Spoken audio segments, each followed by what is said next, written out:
uno al mese, un appuntamento unico in cui però cerchiamo dei libri particolari di generi diversi da proporvi, e così avrete magari anche il tempo di ricevere qualche informazione prima, leggere il libro dopo, tra una presentazione e l'altra. Abbiamo pensato questa nuova formula e iniziamo con il mese di gennaio con Eric Pretto, che ringrazio per la sua presenza, un autore locale di Varano, che ha scritto un libro molto particolare perché non rientra in un unico genere. Comprende infatti la biografia, perché si parla infatti della vita di un nostro, diciamo, vicino di casa praticamente, ma del secolo scorso, è ancora vivente comunque, che è il nonno di Eric. Ci sono anche delle pagine però di storia, un contesto storico ben preciso, che è quello della Seconda Guerra Mondiale, e infine un altro elemento molto particolare e interessante, curato veramente nei minimi dettagli, è la ricerca sulla nostra lingua, quindi sul dialetto vicentino, in particolare appunto quello della generazione scorsa, diciamo, che adesso si sta un po' perdendo. Quindi una ricerca e anche una trascrizione del dialetto veramente interessante e accurata.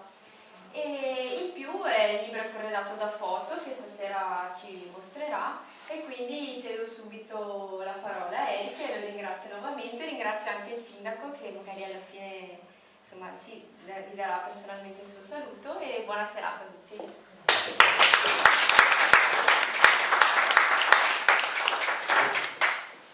Io non posso che ringraziare il sindaco e l'assessore dell'amministrazione comunale che hanno scelto di appunto ospitarmi questa sera per presentarvi un libro che è particolare, come diceva poc'anzi l'assessore, particolare sostanzialmente per un motivo, perché racconta la storia di mio nonno, che potrebbe essere il nonno o il papà di tanti di voi, in un modo originale, e racconta la sua storia appunto usando quella lingua veneta che lui ha usato per raccontarmi la sua vita, la sua esperienza, che ho racchiuso all'interno di questo libro, che in buona sostanza va a delinearsi fra il 1940 e il 1945, descrivendo quella che è stata la sua esperienza durante la Seconda Guerra Mondiale e durante poi la prigionia in Germania.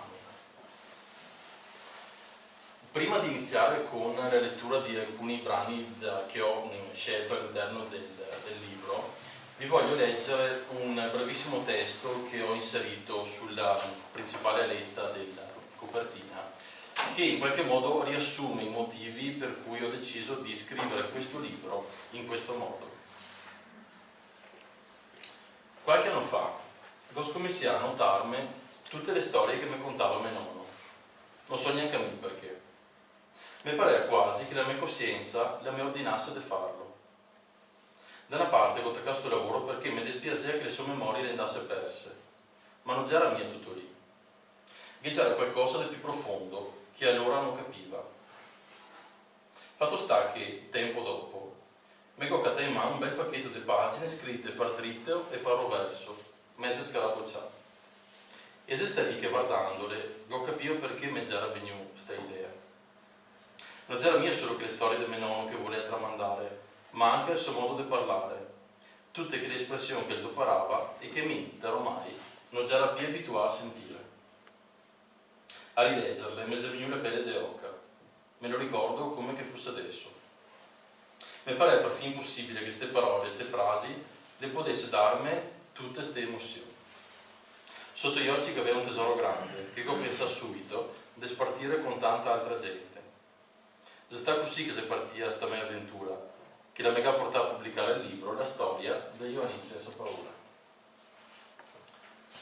Questo testo che vi ho appena letto è una mia riflessione che mi sono sentito di scrivere nel momento in cui, dopo aver raccolto le memorie di mio nonno e dopo averle accuratamente tradotte in italiano, rileggendole mi sono reso conto che non mi trasmettevano le stesse emozioni, le stesse sensazioni che appunto provavo nel momento in cui mio nonno mi raccontava le sue storie.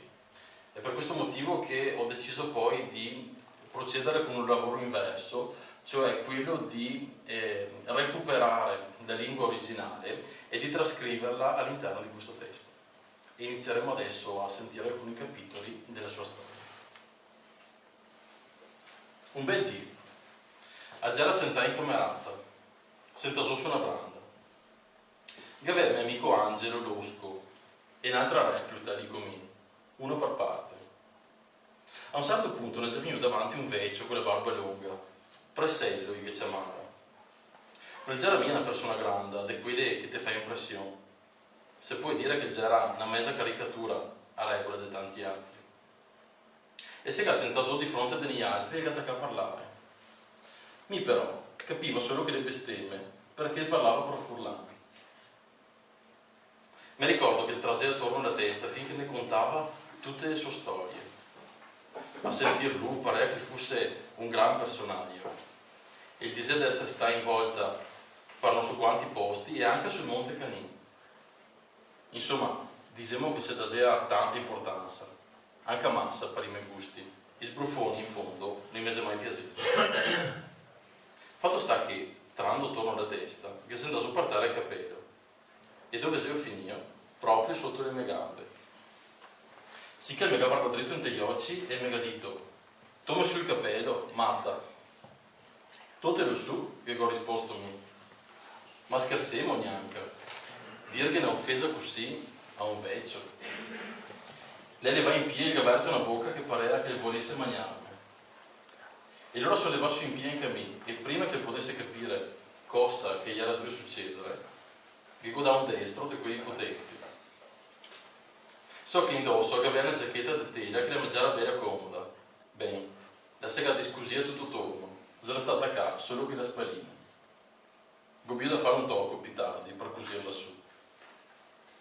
E insomma sto Presello andò a finirla solo all'altra fila di brande e si era battendo la schiena e gattato sulle gambe per aria. Ma non che ha fatto neanche ora a mollare su per terra, che sono rivale anche a me. Dopo c'è passuito per stomaco che ho fatto per dargli un altro di più forte. Intanto però, uno mi caccia per da drio. E già il sergente maggiore Tosolini, della zona di Udine. Vuto coparlo e mi ha dimandato. Mi solo che difeso, che ho risposto a me. Ma la stata una bella difesa la mia. Che sarà stanca un perché se in volti disea che se ti ciappi un pugno da uno delle artiglierie da montagna, non te sei se è un castigo da Dio o una pelata di un muleo. Non c'era passato neanche 8 dì del pugno che gli aveva mollato a Presello, ma i vecchi, che tra parentesi erano semplicemente degli alpini che magari avevano 2 o 3 anni di più rispetto alle reclute, per cui anziché 19-20 ne avevano 22, 23, 24. Ma i vecchi ne avevano perso il coraggio. De tanto in tanto te li sentivi dire: "Ma a te, guarda che abbiamo messo le fette di patata in moglie in una seccia piena del piso del musso. Pareceve che se presto qua è la vostra ora." Gossesto più tardi che metteva anche il sale da vicino. E ogni altro dì che da sé una bella missiata e li voltava una a una.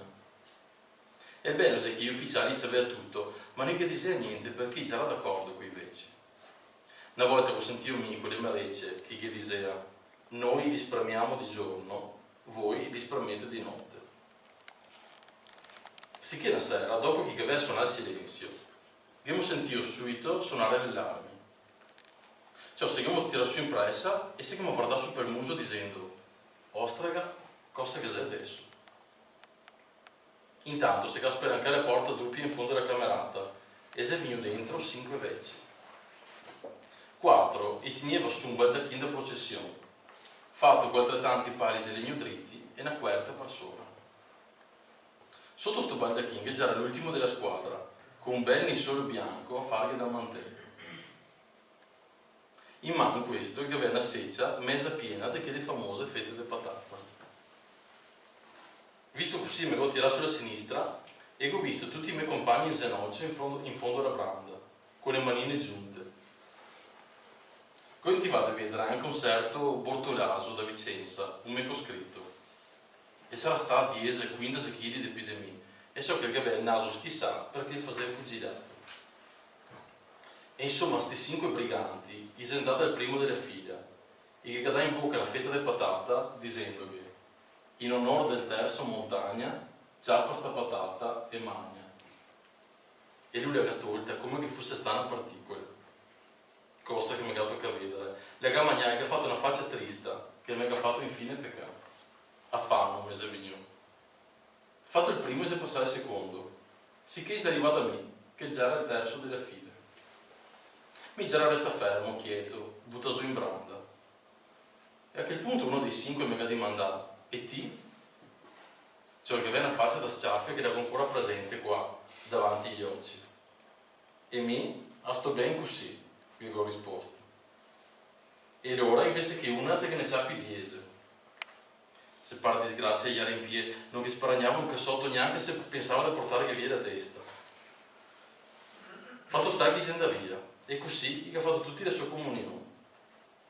Tutti, fuori che me.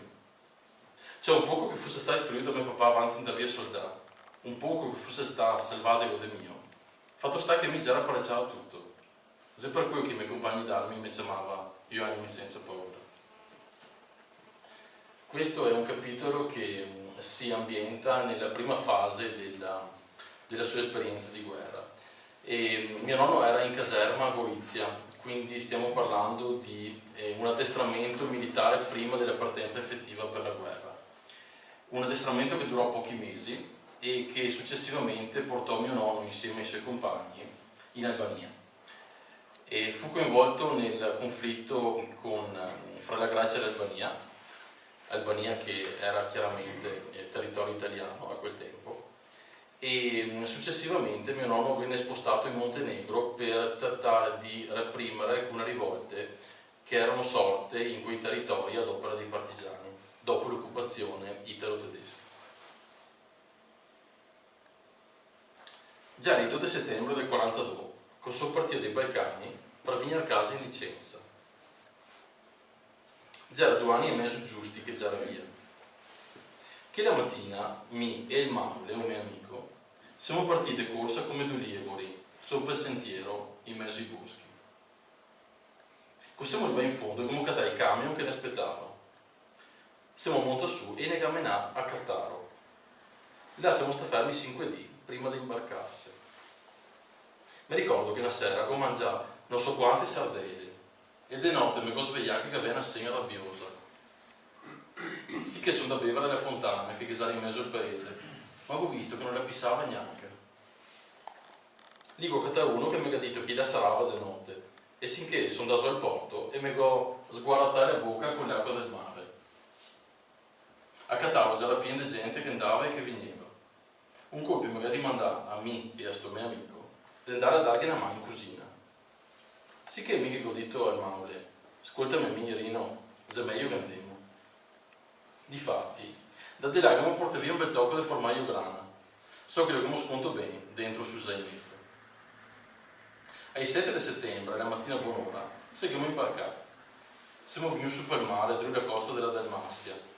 Alla fine siamo di sbarcare al porto del fiume. Lei ne ha tenuto fermo un paio di settimane prima di mandarne a casa, per vedere se già erano sani o male. Ma appena che ne andiamo là, abbiamo cercato il treno e siamo partiti. Siamo arrivati a Vicenza che già era notte fonda, sarà stata a mezzanotte un botto, e non che già era picco incidenze per schio. Già arriviamo un bel ciappetto di alpini. So che siamo andati a bevere al bar della stazione e là uno gli ha detto: ciao, ma che andiamo su a Monteverico? Sì che siamo andati tanto, cos'altro che avevano da fare. Là si abbiamo sentato fuori, sui scalini della Cesa, siamo stati a un tocco finché se che avevamo indormessato. La mattina di già era il 29 di settembre del 42. Mia e Maure siamo andati in stazione dei treni che già era appena spuntato il sole. Io c'è poi il primo treno che andava sullo schio e così non stava verso Tiene e mi ha detto: ma non ti smonterai mia a Marano, no? Dai, vieni con me fin schio che andiamo a bere un gotto di vini alla grotta. Dai avanti, non sta a farti pregare. E allora siamo dismontati a schio. So che c'era piena di gente lì di fronte alla stazione dei treni. Fatto sta che siamo andati dentro su sta osteria, al di là della strada, e subito dietro noi altri si è venuto dentro due della mia contrada. c'era Tony Pasin e suo papà. Tony già non bocciasse, che aveva bio 16 anni. E c'era di vicino che faceva i murali e mi aveva da mente andare dentro. Sicché c'era venuto a salutarmi. Dentro là c'era tre vecchiotti che suonava l'armonio e un paio di ferrovie. Ni altri si chiamano guardare sul muso e che mi tira fuori il formaio grana del zainetto. Beh, che mi cominciava a pagare che da bevere calici di vermouth a tutti quelli che veniva dentro. Che mi mangiava, bevu, finché si chiamava imbriaga. Cosa sta verso il mesodio? E il Manuel, il mio amico, il gioca tratto su del peso sulla corriera che andava verso Valli, il suo paese. Mi invece mi cammina a casa Tony Pasino, sul ferro della sua bicicletta. A ieri imbriaco in sacca, so che non mi vedeva neanche 4 dea fuori dagli occhi. Mi pareva che fosse una nebbia fissa di quelle che ti può darsi tagliare quel cortello. Ma insomma, è il signore Gavoresto che sia sta buono a casa. 2 o 3 giorni dopo, che già ero venuto a casa, mi è capitato il Mauri, che a volte mi ha detto: sei tu che sei venuto a casa mio papà della Francia? Mi non aveva mai visto prima di adesso, perché lei sempre sta via a lavorare. E allora siamo andati subito dei carabinieri, e là che ha scritto il nostro comando. In risposta a questi, che manda su 12 giorni di licenza straordinaria, oltre a quella che già saremmo dovuto fare. Ben, che ho detto mi, non stava in mente Rino, a te aspetto volentieri, non come appressa ad andare via. E così ho fatto. Sì che sono sta a casa anche a me 12 giorni in più del mese di licenza, chi ne aveva. Mi e Mauri siamo rivoso il corpo ai 19 di novembre. I nostri compagni già fermi a Scutari, appena dentro in Albania. Che la volta mi ricordo che Rino gli ho salutato volentieri, invece a me, in megadito. Turcato, ti si è escluso da tutti i servizi in attesa del processo. Meglio, gli ho risposto a me, così al manco me la posso. Passato qualche giorno, un colpo, sono da dentro sulla mia tenda. Che avevano 2 quartine da campo paromo in dotazione e ho visto che ne mancava una. Non mi c'era mai sparito niente fino ad ora e mi si è venuto su un nervoso che non ho più visto. Sono andato al sergente maggiore Tosolini, che go tira fuori le baionette davanti agli occhi e che go di mandare. E avevi detto sta qua, Tosolini? Sì, e che ha detto? Perché? Se solo sapesse chi che mi porta via la copertina, a volia consumare la lama a forza di sbusarlo. Fammi una carità, guarda, ordine mio, va subito in furaria e togliene una di nuovo. E allora sono andato, e si sta finendo tutto lì. L'8º giorno del mio rientro al corpo, finalmente, mi ha chiamato a rapporto. Sono andato verso l'ufficio del colonnello e ho battuto sulla porta. Avanti, e mi ha detto, stando dentro. Sì che ho aperto la porta e sono andato verso di lui. E le prime parole che mi ha detto sono state: bel coraggio ciò, con che la faccia lì, siete presenti da me. E che aveva visto che mi c'era andato dentro senza paura, con mezzo sorriso sulla bocca. Cosa credevano che fosse andato là, lagrimando? E mi sono infine da ridere. Te lo saperai manco perché te lo chiama qua, vero? Del preciso no, signor colonnello. Ma te lo saperai manco che ti sei venuto con 12 giorni di ritardo, o no? Sì, signor colonnello. E mi ho visto pentito. Ma te si sta a casa però? Mi ho visto pentio, signor colonnello, di non essere sta a casa ancora? E allora ne saltava l'aria. E mi è venuto di con l'occhio da cattivo e mi ha spiegato su quel muso. Ma lo sento mia che potrebbe mandarti a Gaeta sotto processo. Gavaria caro, signor colonnello, che pi Gaeta di qua, tutti i dì in volta a sciocchettà. A quel punto si è quieta e ha cambiato espressione come dal giorno alla notte. E mi ha battuto su una spalla e mi ha detto: lo so che ti sei un bravo soldato, continua così. Ecco, questo è un capitolo che si ambienta nell'ultimo periodo di permanenza di mio nonno in Montenegro. Una volta sedata la rivolta del Montenegro, fu trasferito in Grecia, quindi alla fine della guerra con la Grecia, e per presidiare il territorio. Mio nonno fu collocato in una zona dell'Epiro e fu lì che si svolse il fatto probabilmente più tragico di tutta la guerra, che vi sto per leggere, e che si svolse appunto l'8 settembre del 43, il giorno dell'armistizio. Mi ricordo come che fosse adesso cosa avveniva il 8 settembre del 43. Già eravamo a Giannina, sul nostro accampamento, che la sera già era di guardia al Pesso. La mia batteria di artiglieria alpina le avendo tassione sì e PES, 4 cannonsini e 2 mitraglie pesanti, e già era due tendere un cannonsino. Poco dopo le 7 si è passato due alpini lì davanti di me e mi ha detto: guarda che si sta a ascoltare il radio giornale, e gli ha detto che è l'armistizio. Somiglia che sia finire la guerra al manco per noi altri. Radio giornale, mi non aveva neanche mai sentito menzionare. Non so neanche dove chi fosse sta a ascoltarlo, magari dentro la tenda degli ufficiali, perché non saperia dove altro se no. Fatto sta che 10 minuti dopo arriva fuori gli ufficiali. I che aveva una faccia bianca come la morte. Subito è negadito di puntare l'artiglieria verso l'accampamento tedesco. Bisognava apparecciarsi a tutto in attesa dei ordini, perché neanche lui sapeva preciso cosa fare. Non gli aveva nessuna disposizione né dall'Italia né dal comando italiano di Atene.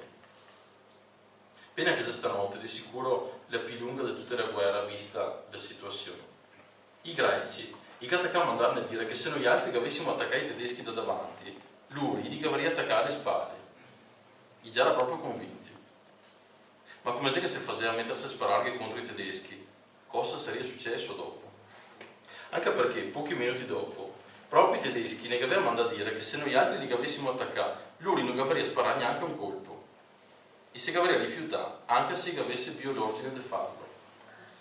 Di sicuro queste leggere parole vengono fuori proprio dal generale a comando della prima divisione della montagna tedesca, che già era tanto amico del nostro colonnello, perché aveva fatto tutte le scuole insieme in Germania.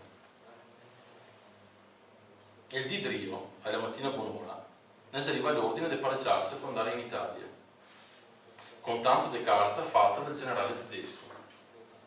E sicché in mancanza di ordini superiori e con la speranza di tornare a casa il prima possibile, abbiamo versato le armi su un piazzale e seguiamo pareggiato alla partenza. Ma ricordo che abbiamo potuto tenersi solo che un scioppo per ogni squadra, e gli ufficiali invece, e che garessa tenersi anche la rivoltella. Beh o male abbiamo fatto quello che gavoresti i tedeschi, perché si fidavano ancora di lui. Ciò che avevano combattuto insieme fino il giorno prima, cos'altro potevano fare. L'ordine di partire ne arriva ai 30 di settembre, e allora abbiamo tolto su le nostre poche robe e seguivamo in cammino. Seguiamo portato i muli e anche un bel fiato di vacche, di quelle che avevano sequestrate in volta per le campagne, su uno dei nostri ultimi rastrellamenti. Abbiamo formato una colonna lunga della strada, saremmo stati, oggi in croce, 2000 soldati. Mi ricordo che tanti civili greci i piansea guardandone andare via, per chi aveva paura di restare là, da soli, coi tedeschi. Da Giannina siamo andati a Florina, abbiamo fatto più di 200 km a piedi in 15 giorni di viaggio. So che si camminava più che altro di notte perché il giorno c'era un caldo che pareva essere l'inferno. Arriva a Florina i nostri ufficiali che avevano i grazie del posto le bestie che ne c'era restate. Così che chi ci pagano potessero comprarsi qualcosa da mangiare per il viaggio, perché da ormai le nostre scorte le toccava a scarseiare. So chi ha tolto più che altro pane, perché costava poco e si conservava meglio. E si che come c'è per il treno, dopo aver consegnato ai tedeschi anche le poche rivoltelle e i scioppi che ancora avevano con gli altri. Siamo montati sui vagoni che si adoperava per portare in volta le bestie, in 60, 70 ognuno. Siamo stati 16 giorni in treno, prima di arrivare a destinazione. E ne ha fatto fare un giro della malora perché dalla Grecia siamo da dentro in Jugoslavia e da lì siamo passati per la Bulgaria, la Romania, l'Ungheria, finché siamo arrivati in territorio tedesco, in Austria. So che un colpo, finché già ero in Romania, e il treno si è fermato su una stazione. E lì il mio amico Rino mi ha detto che sei un borghese qua fuori. E mi ha detto che ga due vestiti da darne, se volemo. Dai demo che ti smontiamo e stiamo qua, perché a sentir lui somiglia che si è dromenarne in prigionia. Ma intanto il treno si partio, se no già era facile che fossimo saltati sul serio. Là che già era di distensione di campagna che nessuno ne avrebbe catà. Ma sarissimo sta buoni di venire a casa dopo. Non so come che le sarei andato. Possiamo stare in Innsbruck, in Austria, e il treno invece che girare in su verso l'Italia, il girare in su per la Germania. E se sta allora che i nostri ufficiali, che da ormai avevano mangiato sale a foglia, e che capì il tranello che ne aveva fatto i tedeschi. Altro che portarne a casa in Italia, lì che mo capio di essere stati prigionieri. Se lo avessimo saputo prima, di sicuro qualche dunque che avrebbe provato a scappare, ma da ormai già rimmo in mano della poglia. Se sta questo imbroglio che negamena dentro in Germania. Questo è sicuramente uno dei capitoli più tragici,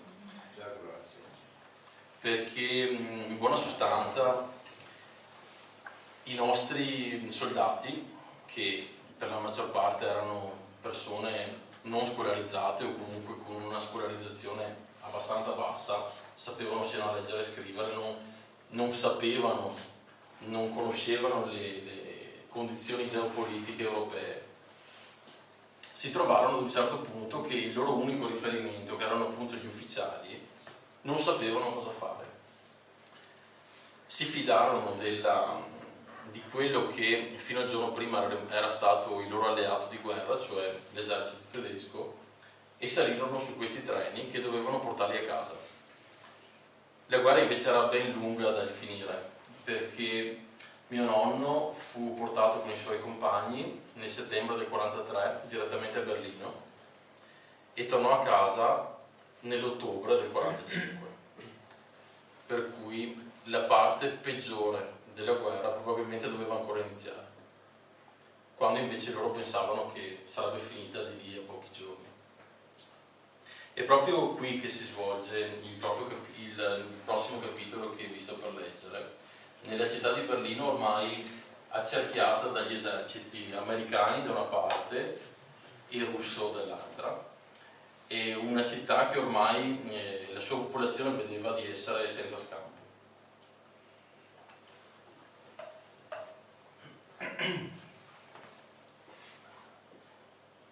Berlino leggera tanto grande. A quei tempi leggera 50 km lunga e 40 km larga, ma dentro che c'era anche parecchi parchi e boscaglie dove si poteva andare anche a caccia. So che i signori arrivava là col treno su sti posti e sicché là si godeva a copare lievori e caprioli. Ma non poteva mica andare sempre. Mi ricordo che faceva la stagione venatoria solo che per un paio di settimane all'anno, giusto per dargli una sciarada a queste bestie. Ma da ormai era già a finire la bella vita, anche per chi che se le aveva spassato fino allora. Quel tempo, difatti, che aveva a essere che sempre più bombardamenti. Già erano sempre gli americani a farli. Mi ricordo che arrivava con questi ciappi di apparecchi, che non te che vedevi neanche a fine. Ogni tanto passava anche qualche apparecchio inglese, ma solo per fare una scianta di ricognizione. Proprio perché Berlino era già era massa grande per pensare di pestarla tutta su un colpo. Quando chi passava a bombardare cepava solo che una zona della città, ma la zona che cepava di mira, la metteva in zenoccio. Quel che aveva finito restava in piedi solo che qualche murasso. A quel punto che già ciappi intieri dei soldati tedeschi che andavano in volta per le strade a cantare per tenere sul morale della gente. E già erano bravi a fare propaganda. Cioè, qui era tra arrivare gli apparecchi americani, ti sentivi che toccava a suonare le sirene della contraerea. E allora ti scappavi a scondarti da qualche parte e intanto ti vedevi sti ciappi di osei de ferro che ti passava sopra la testa. Prima di tutto arrivava i caccia, chi che aveva da pareggiargli la strada e i bombardieri. Tante volte però andava anche su bassi a mitragliare le fortezze della contraerea tedesca.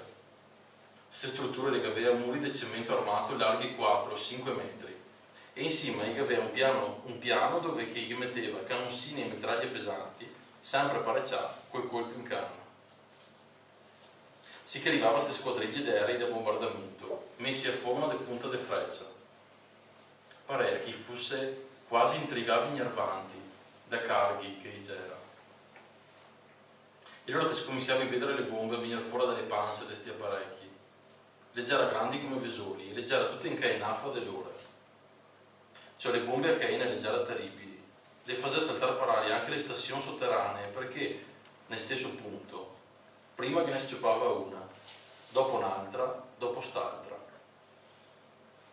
Mi ricordo che la terra le attaccava a scorlare appena che le muoveva fuori dagli apparecchi, prima ancora che le arrivasse su.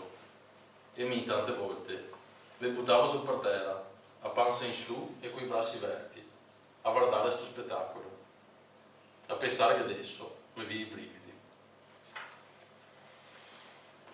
È un capitolo pesante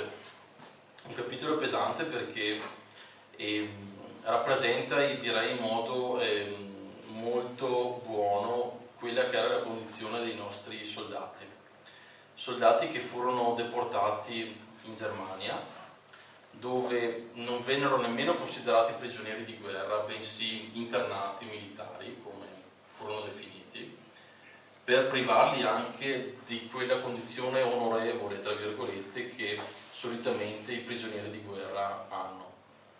Questo accade per un motivo sostanzialmente, perché la popolazione e comunque l'esercito tedesco considerava gli italiani dei traditori perché con l'armistizio di fatto cambiarono schieramento. Per persone di questo tipo trovarsi deportati in una città, la capitale tedesca, voi immaginate che la situazione era davvero dura, non solamente per le condizioni a cui erano sottoposti, ma anche per l'ambiente stesso che li circondava. Mio nonno mi raccontava infatti che qualsiasi accadimento era opportuno per uccidere o comunque far soffrire in modo maggiore quelle persone appartenenti all'esercito italiano che erano appunto prigioniere in questa situazione. Nel momento in cui la capitale tedesca iniziò a subire bombardamenti e attacchi da parte delle forze alleate da un lato e sovietiche dall'altro, voi immaginate che la situazione fu ancora più grave. Da un lato perché comunque erano accerchiati da una popolazione tedesca incattivita, dall'altro lato perché erano soggetti anche loro a bombardamenti e qualsiasi tipo di combattimento.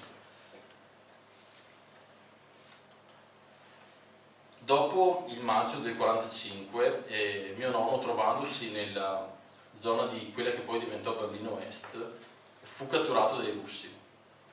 Doveva essere la fine della prigionia, come prima doveva essere la fine della guerra. Così non fu, nel senso che fu presentata loro la possibilità di essere liberati, di andare a casa finalmente. Con questa scusa furono portati verso la Polonia, quella che era diventata Polonia, e in attesa di essere appunto rimpatriati.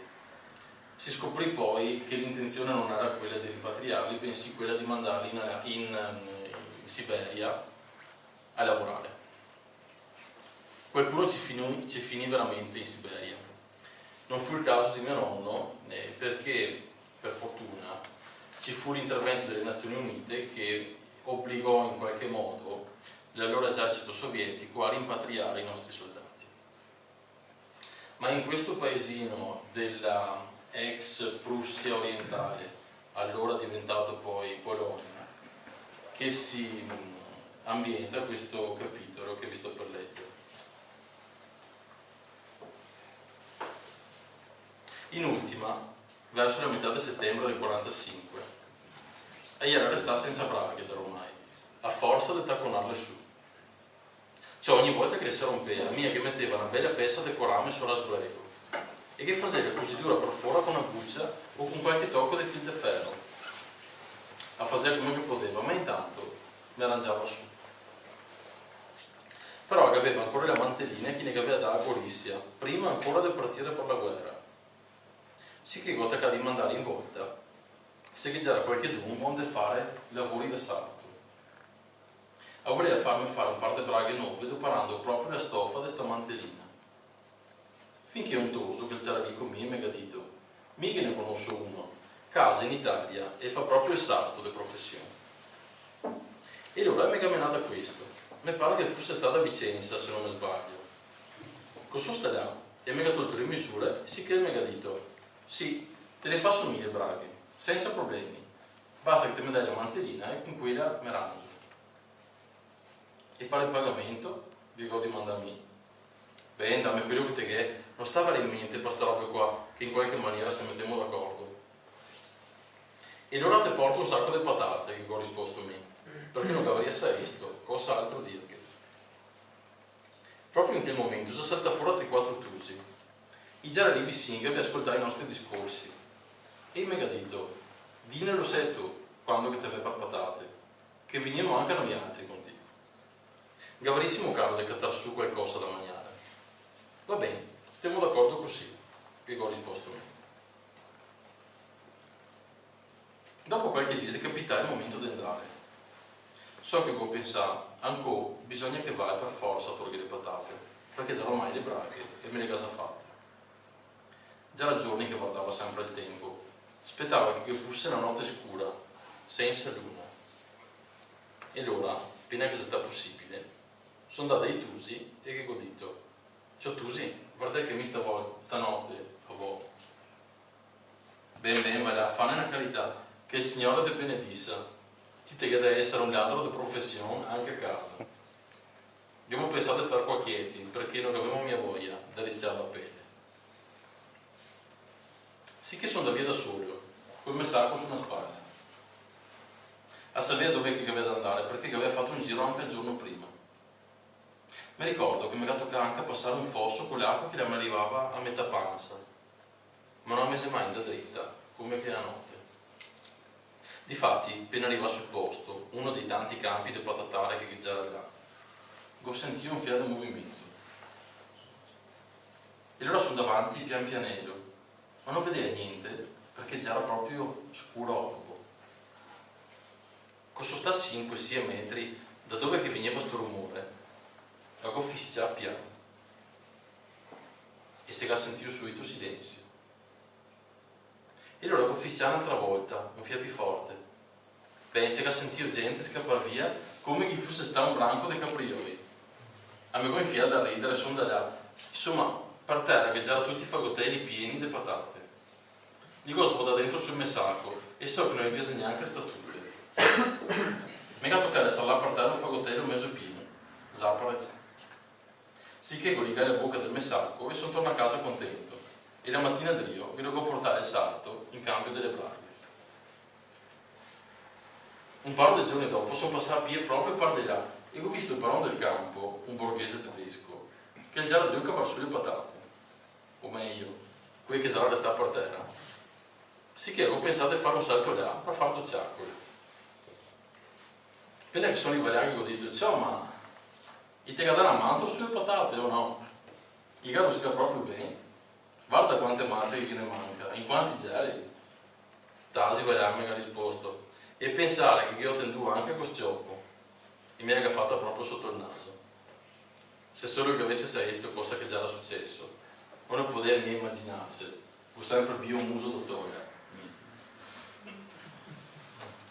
Questo capitolo simpatico che fa notare una cosa, che la prigionia sotto l'esercito russo era molto più soft, se si può usare questo termine moderno, rispetto a quanto avveniva durante la prigionia in Germania. Era una prigionia diversa nel senso che i nostri soldati, pur essendo prigionieri, non erano obbligati a lavorare. Erano sorvegliati, però avevano una certa libertà di movimento, dovuta anche al fatto che la zona in cui si trovavano per lo più era stata spopolata dalla popolazione tedesca che in qualche modo aveva cercato di rifugiarsi a ovest verso la Germania centrale.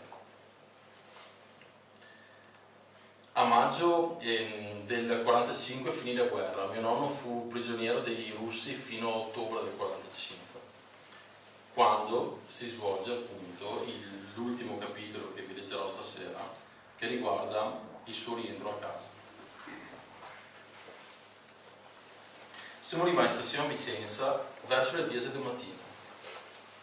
Già era il 2 ottobre del 45 e già era 3 anni che non tornava a casa. Insieme con me c'era anche Natale Spinato, da Insima Marano. Cosa moriva verso Insima Marano? Natale Spinato rientra a casa. Mi sono da accattare mia sorella più vecchia, Rina, che la stasera lì, poco distante. So che magari mi presta anche la sua bicicletta prima di andare via, prima di arrivare a casa. Ma appena monta su, finché già era ancora in corte da Elena, non c'è un chiodo lungo 5 cm. Cosa sposare la rua e si che mi a toccare salve da tutto. A quel punto sono andato verso casa a piedi. So che già era subito l'ora del mezzodì, ma voleva quasi fermarmi a bevere un giosso alla fortuna, l'osteria che sei ancora al dì di Ancò vicino a Piazzetta da Santa Maria. Ma appena che sono starico ho pensato, no, se meglio di no. Se no bevo massa e anche il stomaco vuoto, se meglio che vai a casa, che tanto adesso avevo tempo per venire qua ancora. Sicché sono da casa diretto, camminando svetto. Su per la stradetta di casa mia, con mio fratello Beppi. Che c'era anche Tony Finanza insieme con lui. So che già devo caricare del Luame su un carretto, coi forconi. Quanto contento che è stato a vedermi. Insomma, lì a cacciacolare con lui, ma tutto un colpo, Beppi, è fratello, e che cade in mandato Tony Finanza. Ma chi sei lo sto uomo qua? Ti lo conosci? Se vede che non mi aveva neanche conosciuto. Cioè, già era un boccetto ancora e mi mancava da casa da 3 anni. Sì che Tony Finanza che ha tratto via il forcone che ha beccato su per il muso. Ma non vedete mia che ha detto fratello? Mi ricordo che mi avevo fermato lì in scianta, perché aveva paura di andare a casa. Già era la roba che aveva desiderato di più per tutto il tempo della prigionia. Ed esso, che già era lì, non aveva neanche il coraggio di mettere un piede dentro della porta. So che sono stato fermo un tocco sul primo scalino, neanche buono di muovermi. Ma dopo mi ho deciso, perché avevo massa voglia di vedere la mia famiglia. Beh, qui mi ha visto venire dentro, mia mamma la si è messa a piangere. Mio papà invece le da subito in caneva a trovare una fiasca di vin buono. Dopo che c'è a casa nostra, tutti quelli da comprare per farmi festa.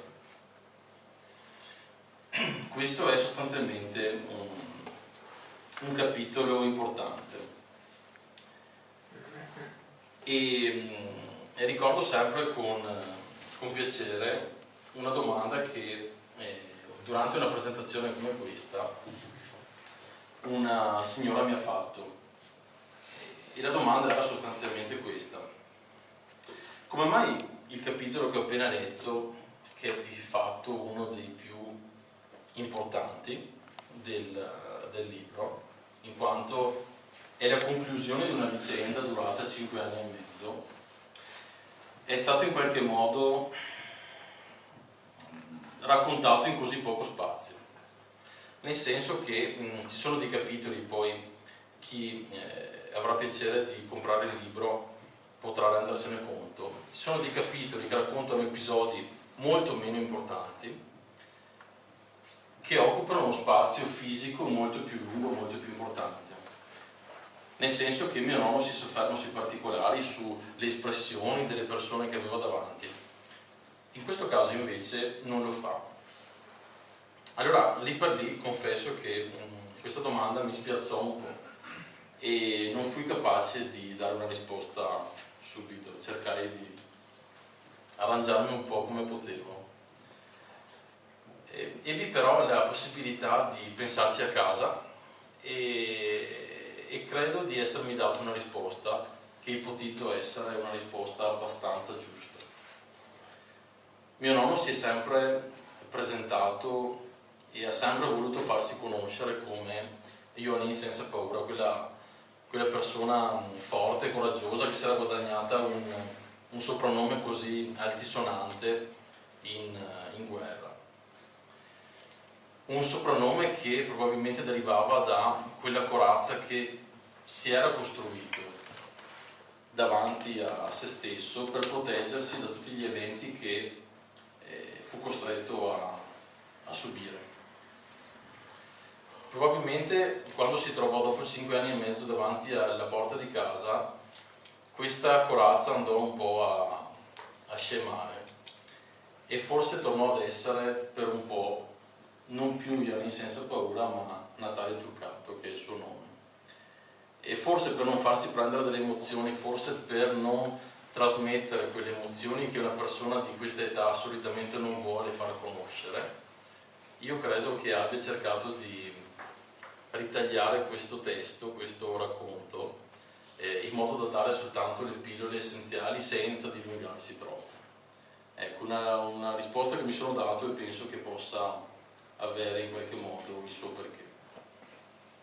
Concludo sostanzialmente con un pensiero che mio nonno mi ha fatto e che ho deciso di utilizzare per terminare effettivamente questo mio libro. Ecco, questa è la mia storia. Per contarvela che ho messo molto da tempo, ma spero al manco che per voi altri sia sta bello ascoltarmi. Ciò che io era giovane so che restava a bocca aperta finché ascoltava le storie che mi contava i vecchi. Da ormai sono vigno vecchio anche a me, ma il mondo non sa più quello di una volta. Adesso tutti corre, tutti spessega e non vi c'è più tempo per niente. Ma savio cosa che vi dico me? La sé chi spesseghe, la sé chi cora. Intanto negli altri che non c'è quella del gusto, proprio come che se facesti anni.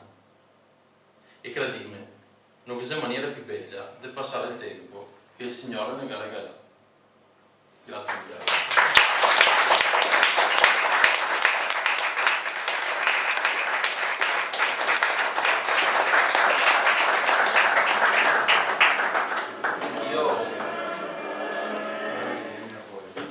Io ne approfitto per darvi un ultimo pensiero e con questo concludo effettivamente. Abbiamo qualche anno fa fatto una brevissima intervista a mio nonno e volevo in qualche modo trasmettervela in modo tale che possiate conoscerlo effettivamente anche vedendolo.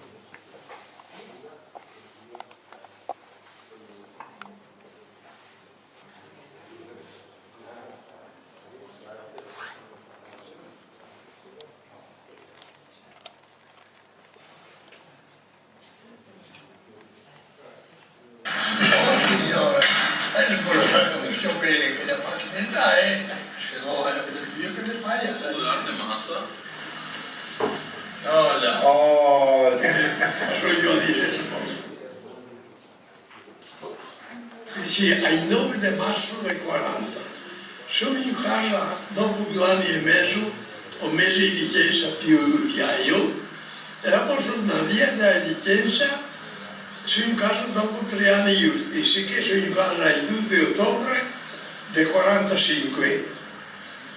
5 campagne di guerra per fare il matricola. Ogni campagna di guerra è un anno sempre sta insomma di operazione. Questo nome qua avevo chiamato via dopo via sono stato un leone e casa un coglione. Quando sei che ti cominci a contare la storia? È da piccolo. Fin da piccolo te la contai? Sì, perché mi viene a campo insieme, se nonno qua, nonno là.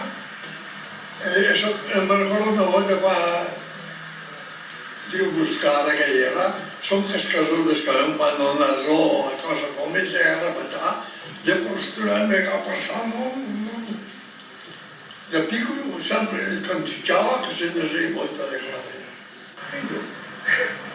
Mi sento contento di questo? Sì, perché al rammento là, chi mi diceva così, e lo diceva tra di me, dico, ma so farai, perché io non ho combinato le buone, le brutte, perché io non ho combinato tante, io non ho combinato. Che ti cosa sei che te che dici? Perché dico che lì sono sempre stato fortunato, sono sempre stato protetto 2 anni fa, per stare vicino che mi dà la medaglia, che io sono stato il presidente del prefetto, presidente, e che ho visto che spiegano una Fiat, insomma. Lei sta a fare medaglia in mano, ascoltarmi, il capo con la medaglia in mano, e io spiegavo un articolo di che a volte che sono io, casa di licenza. Se te tornassi in Rio, cosa faresti? Amico, tiene tempo la mia, che anche un po', perché ho detto adesso che è tempo libero. Anche adesso, perché mi vedo tante storie che sbragherei su. E se non so mia uno che non crede, sono credente, no, non credente. Per chi hai detto combattuto? Cos'è? Insomma, ti sentivi che prima che ha fatto la guerra mondiale e che ha vinto la guerra ha perso il portafoglio. E questa guerra qua ha perso la guerra e ha vinto il portafoglio, è quello che dicendo. E così ringraziava tanto infinitamente e manco un ricordo che gli gente capisce.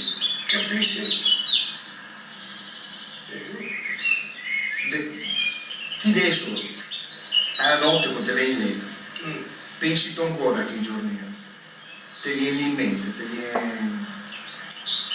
Beh, c'è stato un bel periodo, sì, proprio che dormia poco, cose come, ma dopo mi sta passando, ma qualche volta mi sogno ancora perché mi piace, mi carattere, il carattere così da.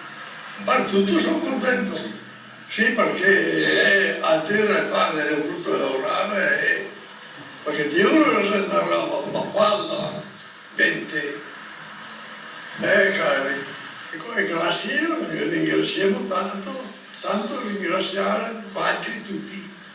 Per cosa? Perché è roba che gli fanno che si sta massa bravi. Naturalmente l'inizio, e poi tutti che sono andato io. Ecco.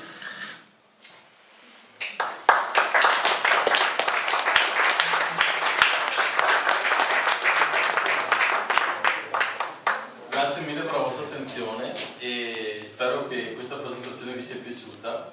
Ho cercato di trasmettervi in qualche piccolo e breve brano quella che è stata l'esperienza di mio nonno e credo che sia stato comunque piacevole ascoltare una storia che è comune a tante famiglie, perché molte famiglie hanno avuto persone come mio nonno che hanno vissuto la stessa esperienza.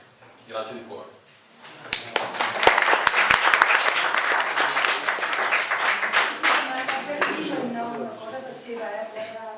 Lavori, era internato in qualche campo?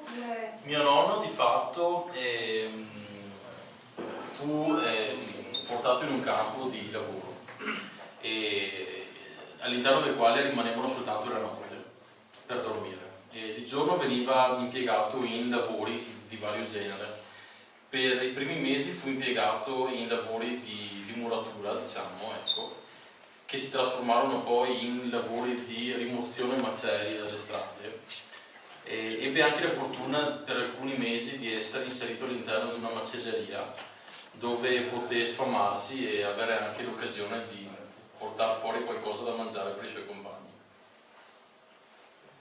Se avete qualsiasi tipo di domanda sono qua e sono ben contento di cercare di rispondere. Hai detto veramente bene il dialetto, quindi sarebbe veramente troppo simpatico. Ecco, spero che sia stato piacevole, insomma, la lettura e l'ascolto. Innanzitutto che ne volevo farti i complimenti per il modo appunto di esporre, di leggere, perché il dialetto non è facile da leggere e tanto meno da scrivere.